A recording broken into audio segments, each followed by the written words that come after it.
So my dear students, next question हमारे पास में आईआईटी जेईई 2006 का क्वेश्चन है। क्वेश्चन में गिवन है a circular disc with a groove along its diameter is placed horizontally, a block of mass 1 KG is placed as shown.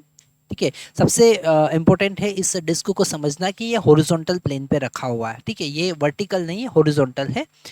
The coefficient of friction between the block and all surfaces is mu equal to 2/5। The disk having acceleration 25 meter per second square. Find the acceleration of block with respect to the disk. Okay, तो ये जो block यहाँ पर रखा हुआ है, इस block पर सबसे पहले हम देखते हैं कितने फोर्स लग रहे हैं। और ये ब्लॉक जो है उस ग्रूव के अलोंग ऐसे मूव करेगा और उसका एक्सेलरेशन ए है, वो हमें कैलकुलेट करना है। तो अगर हम इस ब्लॉक की बात करें तो यहाँ पर एक जैसे हॉरिजॉन्टल सरफेस है और उसके ऊपर ब्लॉक रखा हुआ है, तो एक उसके वेट के कारण नॉर्मल रिएक्शन लगेगा और वहाँ पर फ्रिक्शन फोर्स काम करेगा।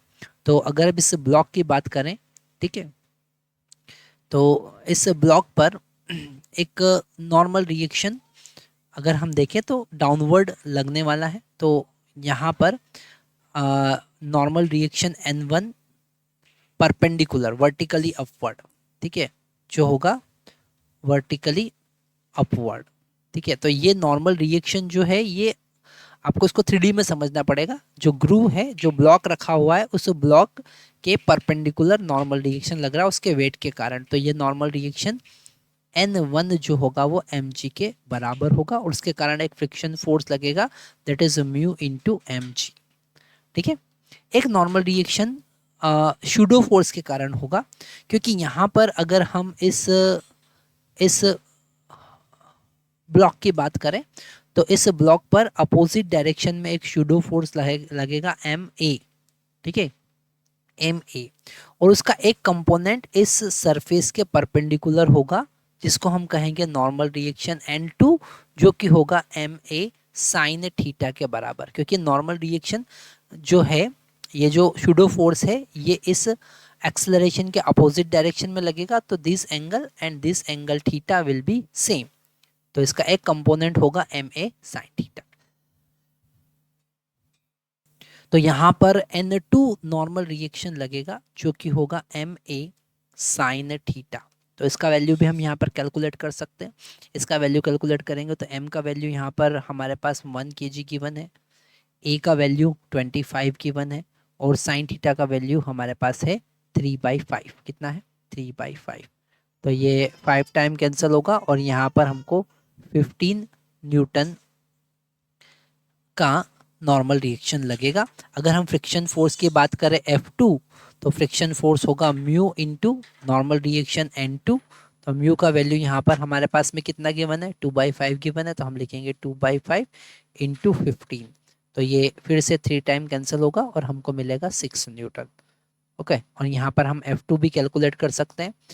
तो F2 की F1 भी कैलकुलेट कर सकते हैं। तो F1 कितना होगा? F1 होगा 2/5 म्यू का वैल्यू, m का वैल्यू 1 और g का वैल्यू 10।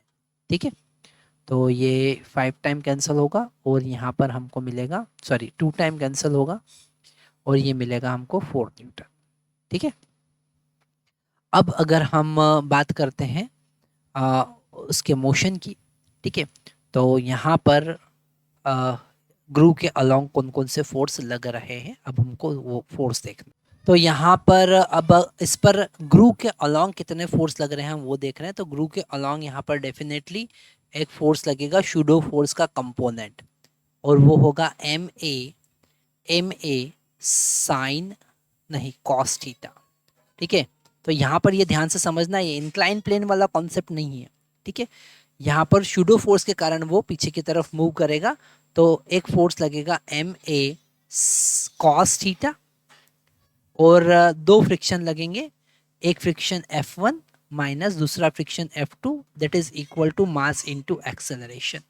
ओके, क्योंकि m का वैल्यू यहाँ पर 1 है तो हम लिख देंगे 1, एक्सेलरेशन का वैल्यू 25 है और कॉस थीटा यहाँ पर 4/5 गिवन है। m1 का वैल्यू हम यहाँ पर 6 निकाल चुके हैं, f1 का वैल्यू 4 है, f2 का वैल्यू 6 है, और ये m का वैल्यू 1 है और एक्सेलरेशन हमें फाइंड करना है। इसे हम कैंसिल करेंगे, 5 टाइम कैंसिल होगा, ये हो जाएगा 20 minus 10 is equal to a। तो a का वैल्यू हमारे पास में मिलेगा 10 मीटर पर सेकेंड स्क्वायर।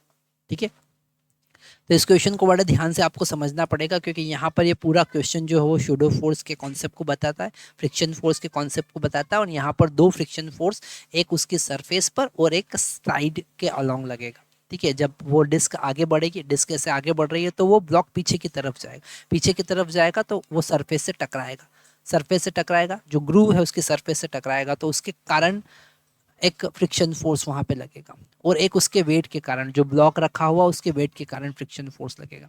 तो यहाँ पर दो फ्रिक्शन फोर्स को आपको कंसिडर करना पड़ेगा। Thank you.